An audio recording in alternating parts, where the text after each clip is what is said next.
continuing from the last recording, the idealized hypothetical subject matter of, in scare quotes or inverted commas, which is the same, experimental science.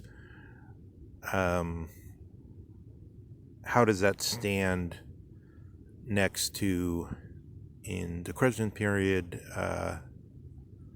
the figure of Christ, and in the archaic period, Agamemnon, and in the beginning of philosophy, as interpreted by Leo Strauss, man as man?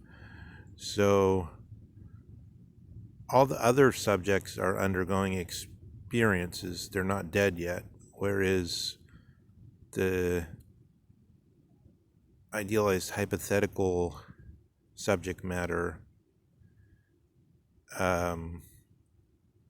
subject, let's say, and subject matter, according to the efficacious speech of this recording, that subject is as though already dead and capable of directly accruing truth.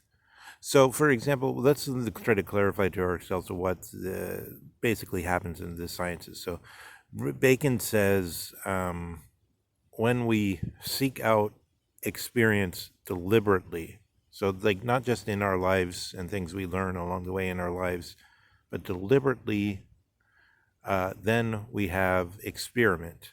Experiment is deliberately sought out experience. So, what does that mean? It means we put our experience into a specific light. So, light, to use the kind of metaphor. So, what is the light? What does this metaphor mean? So, for example, I tried to give examples which are most, which we can really understand. So, from the examples we can really understand, which are the most simple examples, then of course in the sciences we get things that are very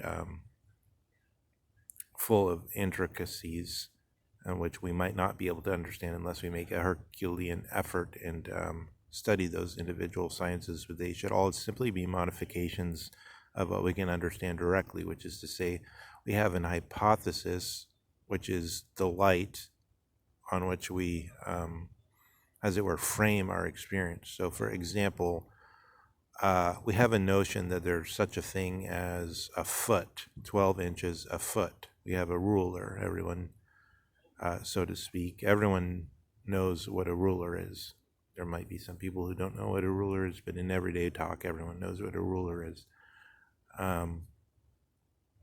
So then I say this, say I have a tree, say I have some, or let's say I have, I don't know, a fire hydrant, let's say, and then I have a ruler.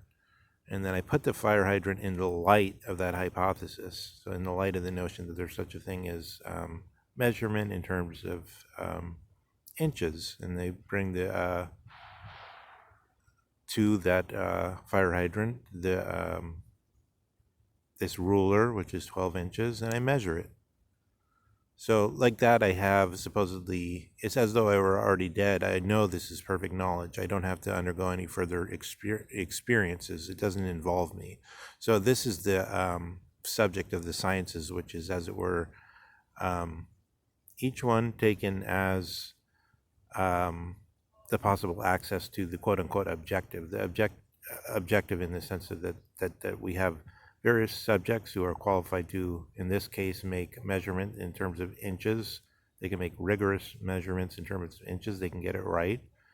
And they agree between themselves. This is so many feet, so many inches, 25 inches, whatever it is, 23 inches. And since they all agree, since they all observe and carry out the measurements in a rigorous way, in a solid, sound, and efficacious